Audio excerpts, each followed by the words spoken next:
Bismillahirrahmanirrahim. Assalamualaikum warahmatullahi wabarakatuh. Saya Nurfita Rizdiana. Kali ini saya akan menjelaskan mengenai sintesis protein. Sebelum kita belajar mengenai sintesis protein, saya akan mereview sedikit mengenai gen ya. Eh, Gen ini merupakan suatu unit herediter yang letaknya ada di nukleus.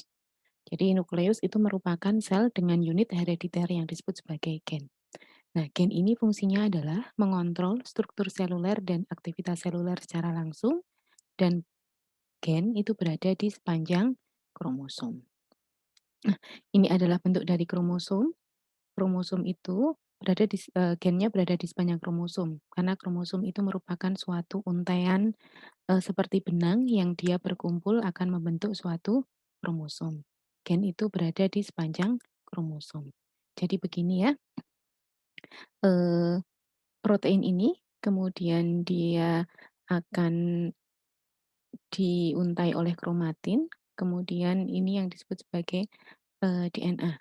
Jadi DNA double helix ini dia yang akan mengelilingi histon atau protein, ya di mana ini disebut sebagai benang-benang kromatin.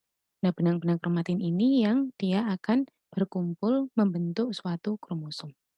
Makanya DNA itu atau gen itu berada di sepanjang kromosom.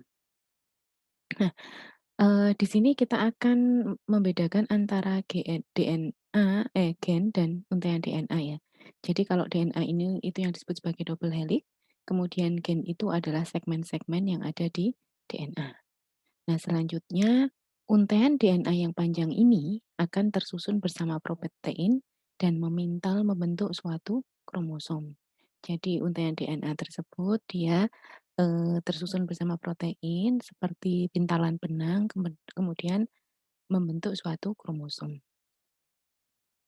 Nah, ini kesimpulannya adalah sel itu terdapat nukleus di dalamnya yang disebut sebagai inti, dan di dalam nukleus itu terdapat kromosom, di mana di dalam kromosom itu terdapat suatu gen.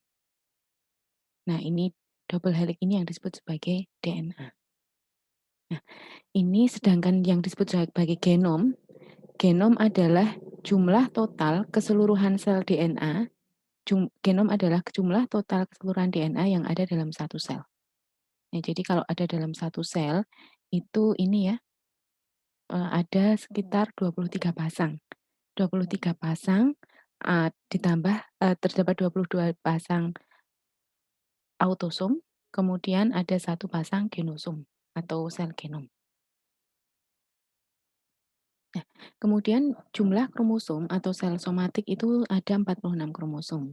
Sedangkan sel gamet mempunyai 23 kromosom diturunkan dari setiap orang tuanya atau N ya. Kemudian setiap kromosom terdiri atas molekul DNA yang panjang dan dilapisi oleh beberapa protein. Jadi kromosom itu ada DNA yang panjang ya.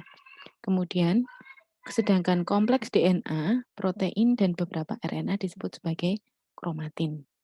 Nah, kemudian total informasi genetik yang dibawa oleh sel dan organisme tersebut disebut sebagai genom. Nah, kemudian kita ke sintesis protein. Jadi, inti sintesis protein adalah sel itu dapat mensintesis beberapa zat kimia untuk mempertahankan homeostasis. Jadi sintesis protein itu dilakukan oleh DNA itu. Karena di dalam DNA kan ada gen ya. Nah, protein akan memberikan karakteristik suatu sel. Nah, di mana DNA tadi dia akan mengelilingi protein.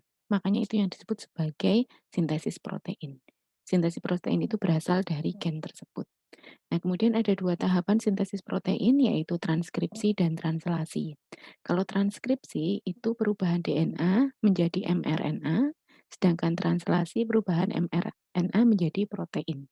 Jadi ujung-ujungnya adalah kita akan mendapatkan atau mensintesis protein itu sendiri atau membentuk suatu protein yang dicetak oleh gen yang ada di dalam nukleus. Kesimpulan dari sintesis protein itu adalah diawali dari DNA. DNA itu akan menjadi mRNA, di mana mRNA itu yang akan menerjemahkan menjadi protein. Nah, ini adalah gampangannya begini, proses transkripsi Dan proses translasi, tahapan untuk sintesis protein. Proses transkripsi itu ada di nukleus. Tujuannya adalah penyalinan kode-kode genetik yang ada pada urutan DNA menjadi molekul RNA. Jadi di dalam nukleus itu sebenarnya ada kode genetik. Nah, kode genetik itu ditranskripsi atau disalin dulu. Nah, hasil salinannya itu adalah berupa molekul RNA. Hasil salinan ini yang dibawa keluar dari nukleus. Dari nukleus itu. Jadi dibawa keluar. Bukan DNA-nya yang dia dibawa keluar, tapi melalui proses transkripsi dulu. Nah, kemudian jadi intinya proses transkripsi adalah proses penyalinan kode genetik yang ada pada urutan DNA menjadi molekul RNA. Nah, selanjutnya adalah proses translasi. Proses translasi itu adalah penerjemahan atau proses penerjemahan urutan nukleotida yang ada pada molekul mRNA menjadi rangkaian asam amino dan menyusun suatu polipeptida atau protein. Translasi itu terjadi di ribosom. Jadi seperti translator ya, dia menerjemahkan hasil kopiannya dari proses transkripsi. Itu adalah proses translasi. Nah, demikian untuk proses sintesis protein, mudah-mudahan bermanfaat. Wassalamualaikum warahmatullahi wabarakatuh.